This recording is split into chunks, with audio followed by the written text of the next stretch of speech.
Good morning students. कैसे हैं आप लोग। उम्मीद करती हूँ आप लोगों की पढ़ाई सुचारू रूप से चल रही होगी।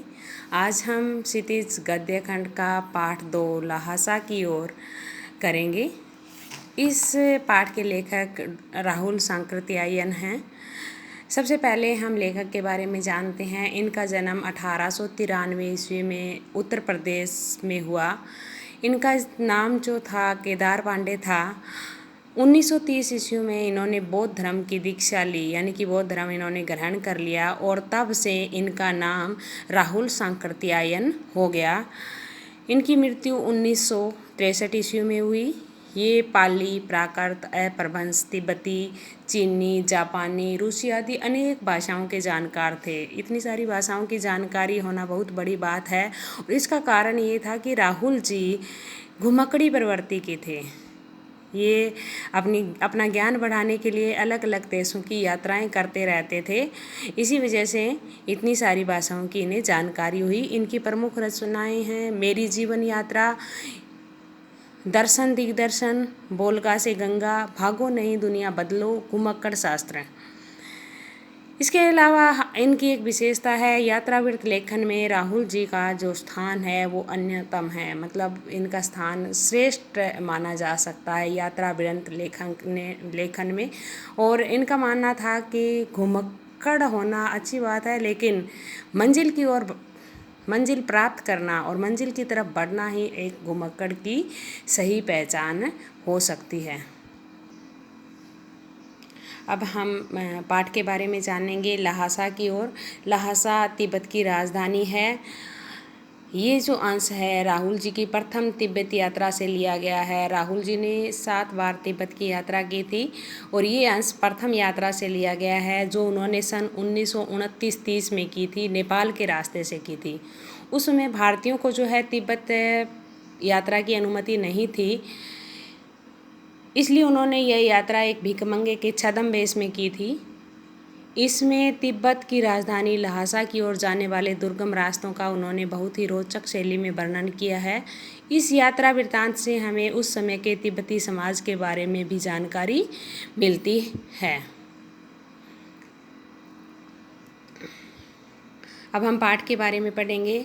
जिस रास्ते से लेखक अपने साथी के साथ तिब्बत की यात्रा कर रहा था वो नेपाल से तिब्बत जाने का मुख्य रास्ता था। फरी कलिंपोंग का रास्ता उस समय नहीं खुला था और इस रास्ते से नेपाल ही नहीं हिंदुस्तान की भी चीज़ें जो है इसी रास्ते से तिब्बत जाया करती थी।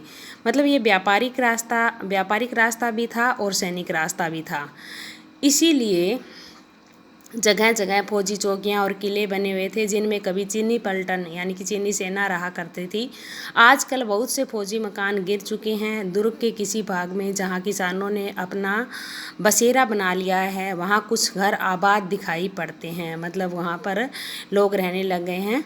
ऐसा ही एक परित्यक्त मतलब छोड़ा हुआ, जहाँ पर पहले चीनी सेना रहा करती थी लेकिन अब नहीं रहती, किला था। वहाँ पर लेखक और उसके साथी जो है चाय पीने के लिए ठहरे थे। तिब्बत में लेखक बताता है कि यात्रियों के लिए बहुत सी तकलीफ़ें हैं, दुर्गम रास्ते हैं और पहाड़ों की चढ़ाई है, लेकिन इसके साथ साथ वहाँ पर कुछ आराम की बातें हैं। यहाँ पर लेखक तिब्बती समाज की विशेषता बताता है कि जाति पाति छुआछूत का सवाल ही नहीं है। औरतें पर्दा नहीं करती। बहुत ही निम्न श्रेणी के भीखमंगों को लोग चोरी के डर से घर के भीतर नहीं आने देते, नहीं तो आप बिल्कुल घर के भीतर चले जा सकते हैं। चाहे आप बिल्कुल अपरिचित हो तब भी घर की सास या बहू जो भी औरत घर में होगी वो आपको चाय बना कर दे देगी और मक्खन, सोडा, नमक यानी कि सामान आप दे दीजिए और उसके बाद आपको चाय बना देगी। यदि बैठक की जगह जो है चूल्हे से दूर है और आपको लगता है कि आपका जितना भी मक्खन आपने दिया है वो सारा चाय में नहीं डाला जाएगा तो आप खुद चौके में जाकर चाय बना सकते हैं। तिब्बत की चाय जो है स्पेशल होती है, उसमें सोडा, नमक और मक्खन मिलाकर जो है चाय तैयार होती है।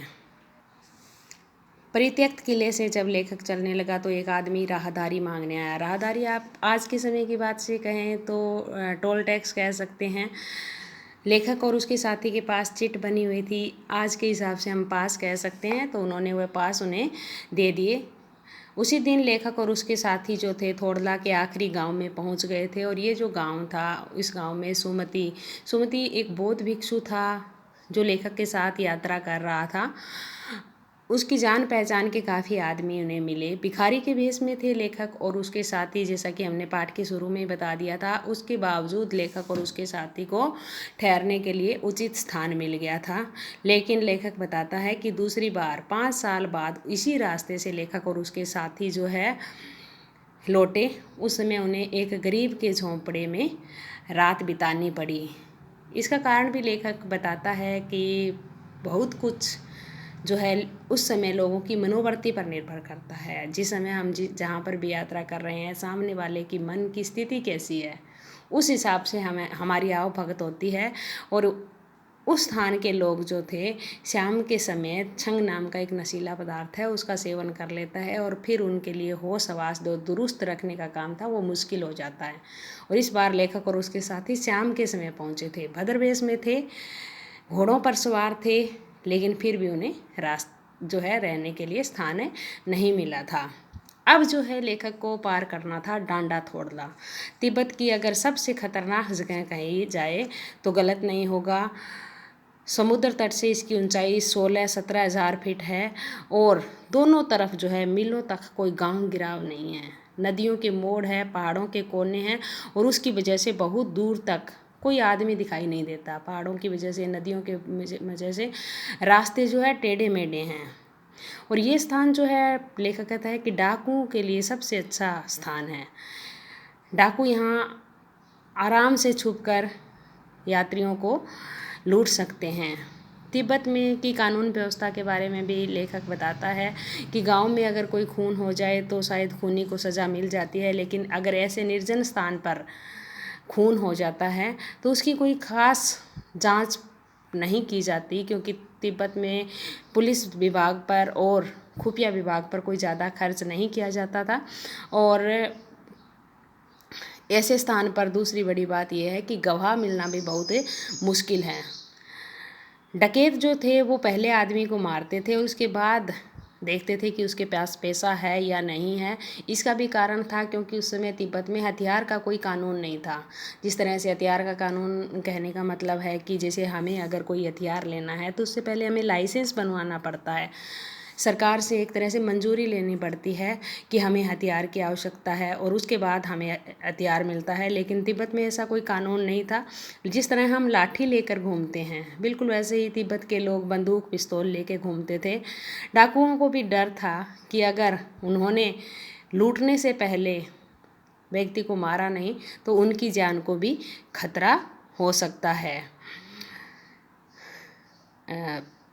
शायद लेखक कहता है कि कई जगह हमारी स्थिति ऐसी थी कि हमें जीव निकाल कर भीख भी मांगनी पड़ी। दया दया एक पैसा कहते हुए भीख मांगने लगते जब हमें लगता कि हमारी जान को खतरा है। लेकिन पहाड़ की ऊंची चढ़ाई थी, पीठ पर सामान लादा हुआ था, चलना काफ़ी मुश्किल हो रहा था और अगला पड़ाव 16-17 मील से कम नहीं था। ऐसे में लेखक ने अपने साथी सुमति से कहा कि यहाँ से लंगकोर तक के लिए 2 घोड़े कर लो, सामान भी रख लेंगे और चढ़े चलेंगे, क्योंकि इतनी ऊंचाई पर सामान लेकर चढ़ना काफ़ी मुश्किल लग रहा था। यहाँ तक आपका आधा पाठ हो चुका है। आधा पाठ हम इसी अगले वीडियो में समझेंगे। धन्यवाद। आपका दिन शुभ हो।